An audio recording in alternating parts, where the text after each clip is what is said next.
জয়তে সংবাদ মাধ্যমৰ সকলো বন্ধুকে মোৰ আন্তৰিক ধন্যবাদ জ্ঞাপন কৰিছোঁ। আপোনালোক আমাৰ গৃহলৈ আহিল। যি নহওক আপুনি অনুভৱৰ কথা সুধিছে। শিক্ষক দিৱসৰ অনুভৱ বুলি ক'লে এটা বৰ বৃহৎ অনুভৱ, তাক ভাষাৰে বৰ্ণনা কৰিব নোৱাৰি। শিক্ষকসকলে কি অনুভৱ হয় সেইদিনাখন। তাতে কালি 63 সংখ্যক শিক্ষক দিৱসৰ দিনা অসম চৰকাৰৰ যোৰহাট জিলা প্ৰশাসনে জিলাভিত্তিক কেইগৰাকীমান শিক্ষকক সম্বৰ্ধনা জ্ঞাপন কৰিলে। তাৰ ভিতৰত আমাকো সেই সম্বৰ্ধনাত আমন্ত্ৰণ জনালে। তেওঁক ৰজাবাৰী নীলমণি ফুকন উচ্চ মাধ্যমিক বালিকা বিদ্যালয়ৰ হৈ মই তাত সম্বৰ্ধনা ল'বলৈ সক্ষম হ'লোঁ। এইখিনিতে অনুভৱ বুলি যেতিয়া আপোনালোকে সুধিছে,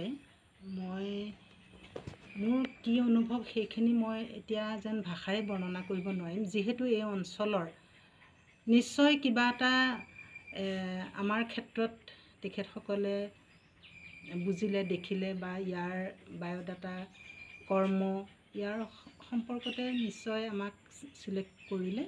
আৰু স্কুলখনৰ হৈ 1992 চনৰ পৰা এই স্কুলৰ লগত জড়িত।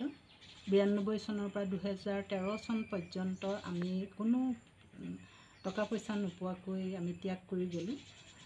এই ত্যাগ কৰাৰ সময়তে মই 2003 চনৰ পৰা ভাৰত স্কাউটছ এণ্ড গাইডৰ লগতো জড়িত হৈ অসমৰ বিভিন্ন ঠাইত মোৰ বিদ্যালয়ৰ ছাত্ৰীক কেম্পবিলাকত আগবঢ়াই নিছোঁ। আৰু তাৰ উপৰি ৰাজ্যপাল এৱাৰ্ড পৰ্যন্ত মই মোৰ বহু ছোৱালীক দিবলৈ সক্ষম হৈছোঁ। ইয়াৰ লগতে জিলাৰ হৈ বা অসমৰ হৈ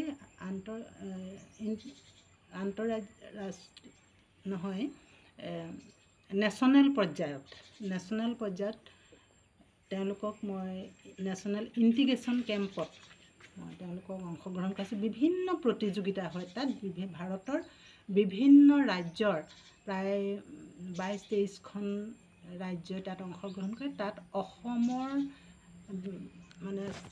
ছাত্ৰ ছাত্ৰীক তাত অংশগ্ৰহণ কৰাই মই সফলতা অৰ্জন কৰিবলৈ সক্ষম হৈছিলোঁ।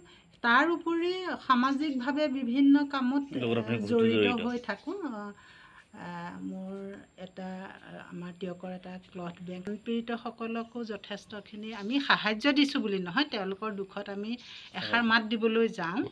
আৰু তাৰ উপৰি সমাজৰ